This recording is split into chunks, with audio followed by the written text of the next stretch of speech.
बहुत समय पहले की बात है। भगवान शिव और देवी पार्वती अपने दिव्य निवास कैलाश पर एक आनंदमयी दिन बिता रहे थे। देवी पार्वती ने खेल खेल में भगवान शिव की आंखों को अपने हाथों से ढक लिया। अचानक पृथ्वी पर अंधकार छा गया और देवी पार्वती के हाथों से पसीना बहने लगा।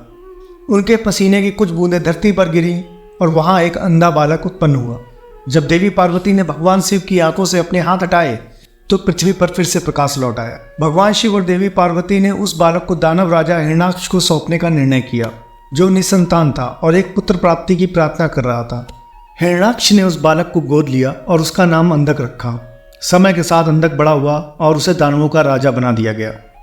अंधकासुर, जैसा कि उसे बाद में पुकारा जाने लगा, ने भगवान ब्रह्मा की कठोर तपस्या की।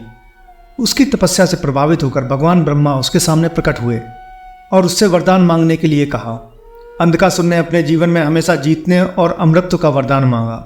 भगवान ब्रह्मा ने उसे पहला वरदान तो दे दिया, परंतु उन्होंने यह भी कहा कि मैं तुम्हें अमृत का वरदान नहीं दे सकता, क्योंकि मृत्यु जीवन का अनिवार्य हिस्सा है।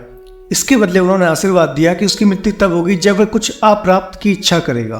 भगवान ब्रह्मा के इस आशीर्वाद से सशस्त्र और सुरक्षित अंधकासुर ने देवताओं के खिलाफ एक भयंकर युद्ध छेड़ दिया। देवता उसके सामने असहाय हो गए और भगवान शिव से मदद की गुहार लगाई। देवताओं की पुकार सुनकर भगवान शिव ने अंधकासुर का सामना करने का निर्णय लिया। जब अंधकासुर को पता चला कि भगवान शिव स्वयं युद्ध में भाग लेने जा रहे हैं तो वह क्रोध से भर गया।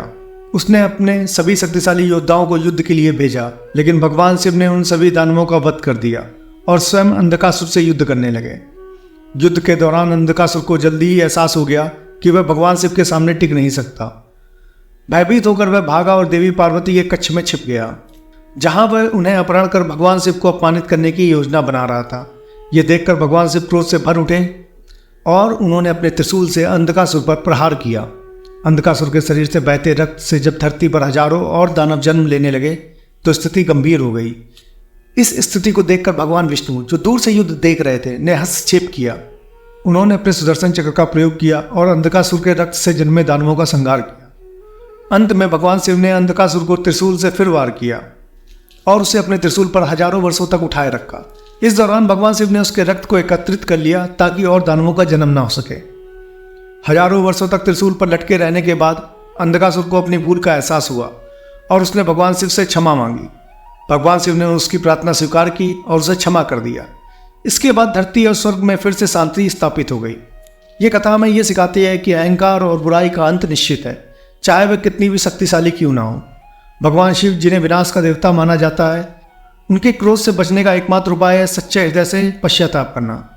दोस्तों, अगर आपको जानकारी अच्छी लगी हो तो वीडियो को लाइक करें, सब्सक्राइब करें एंड शेयर करें। हर हर महादेव।